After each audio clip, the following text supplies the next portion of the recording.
All right, welcome to another episode of the Ridiculously Lame Wrestling Show. I am Robert Lentini. On this show, we're going to be going over the December 27th episode of SmackDown and previewing AEW Worlds End at the end of the show. My apologies for not doing a Dynamite review this week. It was Christmas. I got home and said, you know what, I'm not watching Dynamite on Christmas. So I caught up with it yesterday, but we'll just cover the predictions. We'll go over what the storylines then. It was a good show on Dynamite. The Hammerstein Ballroom's a great venue. I hope they continue to do that next year. Maybe take some more ideas from GCW and Effie. But yeah, let's go over tonight's episode of SmackDown first from the Amalie Arena in Tampa Bay, Florida. It started off with a very serious message from Nick Aldis, SmackDown GM Nick Aldis. He addressed Kevin Owens' controversial attack on Cody Rhodes after Saturday night's main event. The attack took place after the title match and after the show went off the air. He said Kevin Owens has to return the Winged Eagle title by the end of the night or there will be severe consequences. And then Kevin Owens and Nick Aldis was the final segment of the show. We'll get to that later. But a huge development occurred during that segment and a major return as well. Bianca Belair and Naomi were interviewed backstage ahead of their 6-woman tag team match with Bayley against Nia Jax, Candice LeRae, and Tiffany Stratton. Naomi and Belair recently defended the titles against Jax and LeRae, and Tiffany Stratton kind of cost them inadvertently winning the titles, and Nia Jax is blaming Stratton for that. So they're still teasing that. And we got a Money in the Bank tease during this match as well, but in the end it was Naomi, Bayley, and Bianca Belair getting the win. There was also a quick promo before the match where Jax insinuated that Bianca Belair was the one who attacked Jade Cargill, and she made some great points. She said, you replaced her rather quickly and don't seem to be all that broken up about it. And you keep saying you're going to find these people who attacked Jade Cargill, but you don't seem to be doing all that much, and I think you're just saying that to distract everyone from the fact that it was you. And it was a good point, and I still think it might be Bianca Belair or Naomi. It has to be one of those two at this point. But the end of this match, Tiffany Stratton was like, Candice LeRae and Nia Jax kept refusing to tag her in. She was getting frustrated, and then she saw Nia Jax down on the canvas. Was like, holy shit, this is my time to cash in. She's slowly making her way into the ring with a briefcase. But Candice LeRae pulls her out of the ring. They start arguing. LeRae tags in, and she wound up getting pinned by Naomi. And after the match, Nia Jax looked disappointed. It was a fun open to the show. It was still teasing that Tiffany Stratton cash in. They've been teasing it for a while now. I wonder when they're going to pull the trigger. Maybe WrestleMania. We'll see. They might just drag this out. And Nia Jax has had a decent title reign. Really, no reason to take the title off of Nia Jax other than to put it on Tiffany Stratton. That's the only logical next champion. Maybe they'll do a match between Stratton and LeRae. We'll see how they'll extend this feud, but we all know, it should be that Tiffany Stratton will be the next WWE Women's Champion, just a matter of time. A-Town Down Under, the great tag team of Austin Theory and Grayson Waller that has needed to be broken up for over a calendar year now, it feels. But they did win the tag titles at WrestleMania, but they did nothing with that reign. It just feels like they're just on SmackDown for no reason. They had a conversation with Nick Aldis. Austin Theory will be facing Braun Strowman tonight. Sami Zayn interrupted. He wanted to talk to Aldis. Then Carmelo Hayes showed up. He interrupted Sami Zayn and Nick Aldis' conversation, and Sami's like, hey, normally when you see two people talking, you just wait your turn. And Carmelo Hayes like, whatever, and just handed them Christmas cards with his own image on them. And this led to Sami Zayn saying, you know what, I have issues with the Bloodline, but let me face Carmelo Hayes in a singles match tonight. And Nick Aldis made the match official. Braun Strowman versus Austin Theory. What a sad state of affairs for Austin Theory. This guy was once the United States champion and defeated John Cena at WrestleMania 39. And now he's just a guy in a tag team that nobody cares about, and he lost to Braun Strowman, obviously. But they're finally, seemingly, going to be breaking this duo up, the A-Town Down Under. I cannot wait for them to break them up, and I think they're doing it because Grayson Waller just left Austin Theory high and dry and ran away through the crowd when Braun Strowman chased after him. So hopefully they're finally going to pull the trigger and end A-Town Down Under, because I think they'll both be better off without each other at this point. Kevin Owens did one of his infamous car promos tonight on SmackDown. He was outside the arena, said he will come inside if he can have a conversation with Nick Aldis. No security, no nothing. He just wants to talk to Nick Aldis. Then they'll have a conversation about him giving the wing title back. Piper Niven did this elaborate introduction for the inaugural Women's United States Champion, Chelsea Green. She's saying she's the best, the smartest, the hottest, the oldest, the youngest, the longest reigning, the shortest reigning Women's United States Champion. Just this ridiculous intro. And Green said she was great. It's great to have the recognition. And then made it seem like she was going to compliment Niven for all she's done for her. And Niven's like getting all emotional and happy. And then Green said, and that person is myself. And continued to just brag about herself. She's just a very entertaining character. Mia Yim interrupted with a kendo stick. She charged the ring. She got in some kendo stick shots on Chelsea Green. But Green wound up escaping and Niven carried her away. Fun segment. Mia Yim and Green had a good match at Saturday night's main event. And if they're going to continue this feud for a little bit, I'm fine with that. But Green should have a lengthy title reign. She had this, she was the Jumbotron. She's looking like the Statue of Liberty. Just, she's killing it. And she should be the Women's United States Champion for a while. The Street Profits had a conversation with Nick Aldis backstage and DIY. And Nick Aldis is like, you want to say who attacked the Street Profits? And Gargano and Ciampa was like, oh, we don't know. It's terrible what happened to them. Clearly seems pretty obvious that it was DIY, but then Pretty Deadly show up, and they said it was Garza's. It was the Garzas, Angel Garza and Humberto Carrillo. So the Street Profits run and attack them. This leads to a tag team match. The Street Profits win. Then after that match, Pretty Deadly and DIY are shown having a conversation backstage, and Gargano and Ciampa say, hey, if you look out for us, we'll look out for you.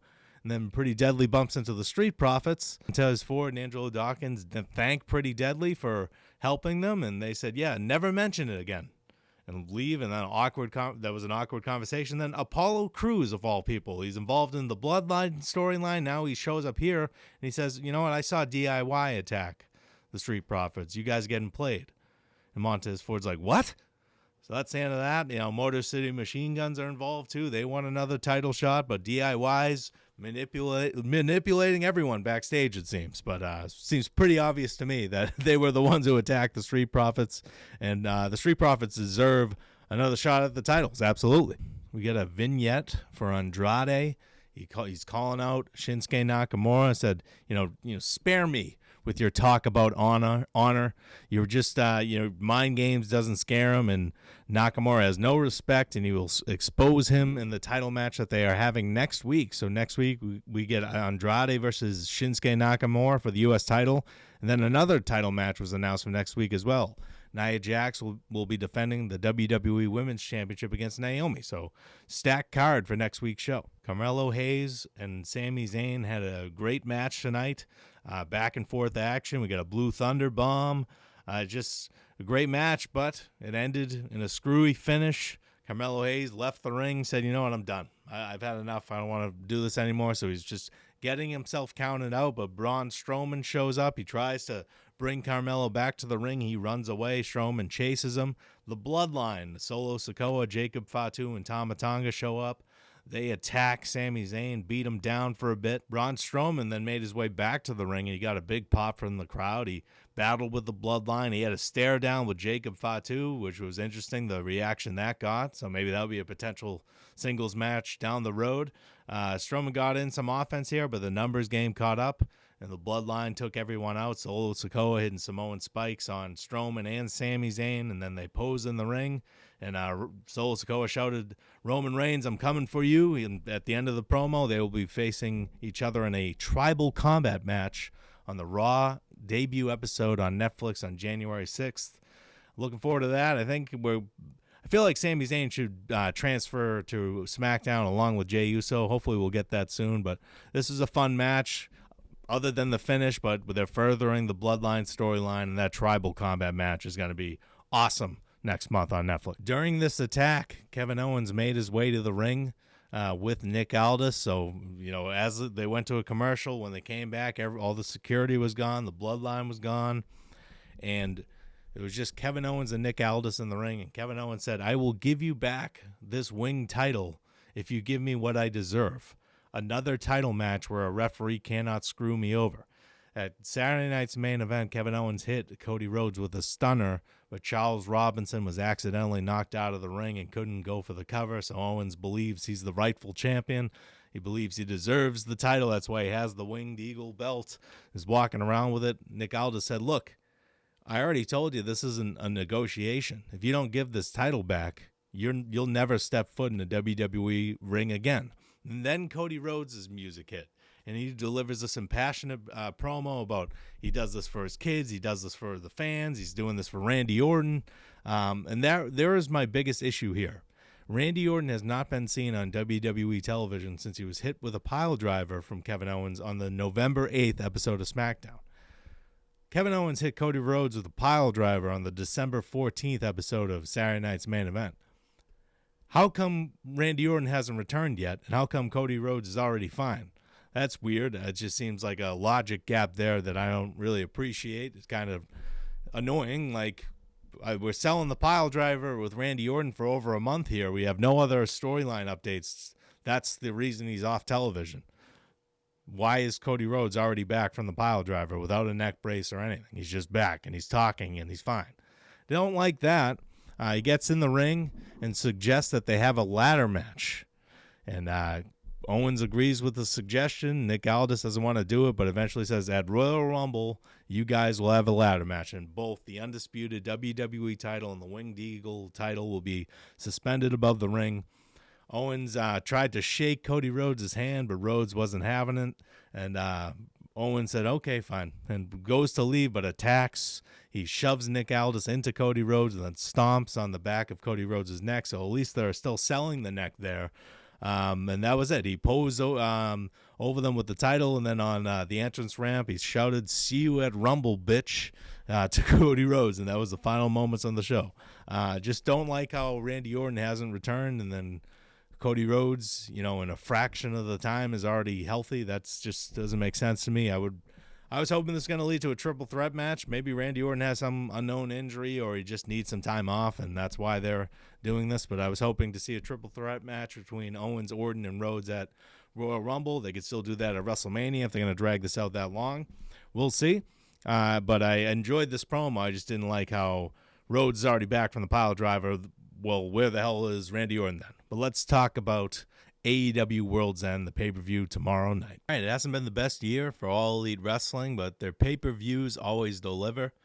So even if the build hasn't gotten me overly excited for the majority of matches at World's End, I know the show's going to be ultimately worth $50. Even though the builds weren't, the shows always are. The wrestling's always great. So we're going to just predict everything real quick. The Continental Classic semifinal, Will Ospreay versus Kyle Fletcher. I think Kyle Fletcher needs to win this. Will Ospreay does not need to be the Continental Classic champion. He needs to be focusing on the AEW World Championship. After this, he needs to be in the mix with the Jon Moxley and the Death Riders, just to hopefully make that rivalry interesting.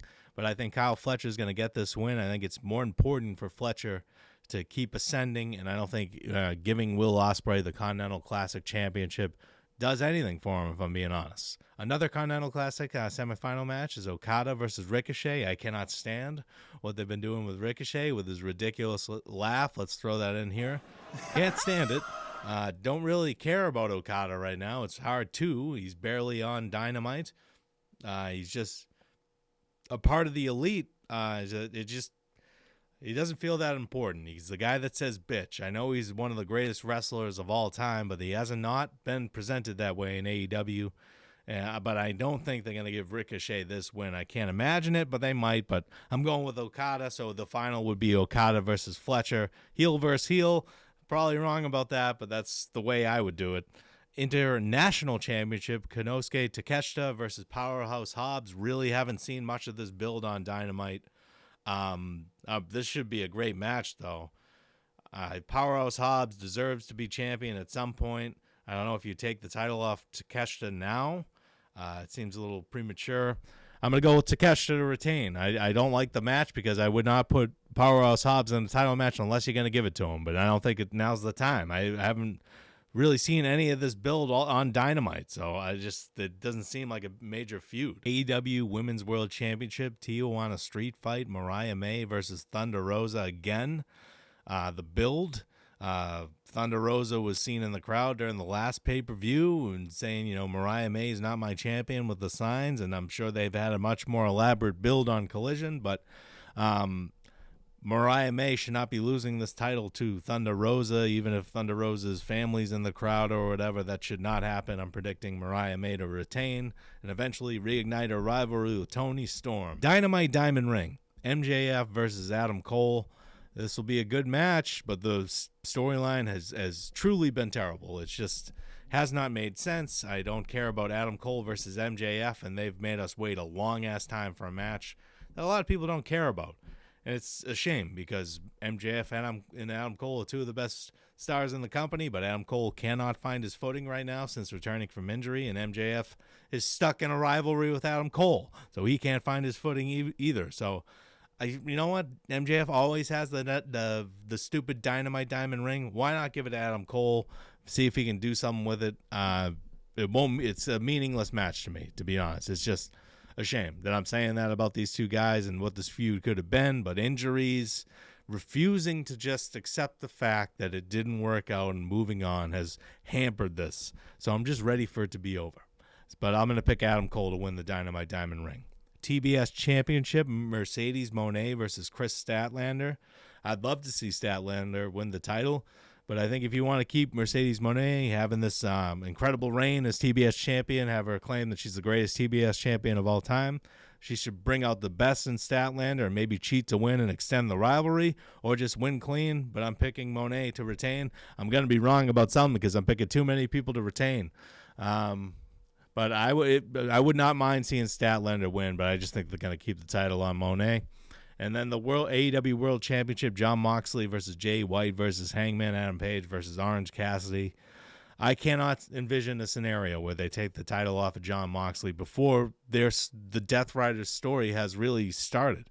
It's just been killing time against these guys here in this rivalry, this four-way. Hangman Page doesn't care about saving AEW in storyline. He cares about getting the title. White the same. Orange Cassidy is the only one that really seems to care about saving AEW. But it'd be ridiculous if Jon Moxley lost the title. So right now, before they've explained or got into the meat of the storyline, I'm hoping there's some big plan here. I'm convincing myself that there is, but I'm picking Jon Moxley to retain the Continental Classic final.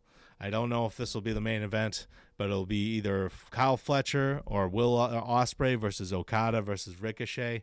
I think it's going to be Kyle Fletcher versus Okada, and I would have Kyle Fletcher win the title, and he can be the Continental champion. Hopefully he'll defend it more than Okada, or I don't know when this title is defended. It's not defended enough, but I would take the title off Okada and do something else with him, have him return with the Elite, and if they're going to be baby faces against the Death Riders, try it. Okada needs to be there for that storyline. But that is it for this episode of the Ridiculously Lame Wrestling Show. We will see you tomorrow night after World's End for the World's End review. If you have not subscribed, please do so. And thank you so much. Have a good night.